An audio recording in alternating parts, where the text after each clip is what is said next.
I'm going to start today's podcast with a trivia question. Who was the first character to wear the famous Friday the 13th mask on film? Maybe an obvious answer. You might think, well, it's obvious. It's Jason Voorhees, right? The character who made the mask very famous. You might think, he's asking me that catch question. Everyone knows, having seen Scream, and if you're a real fan of the movies, you know that the first killer in the Friday the 13th series was actually not Jason. It was his mother, Mrs. Voorhees. But wait, that's not the answer either.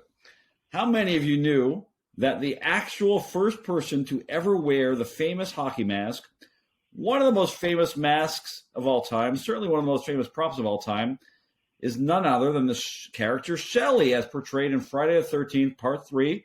None other than today's guest, Larry Zerner, who is a copyright attorney. Larry, thank you so much for joining us on the SERMAPod.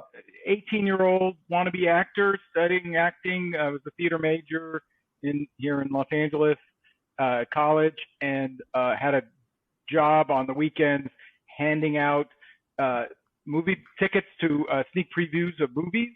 And I was in Westwood on a Saturday night handing out tickets to a movie no one had heard of called The Road Warrior.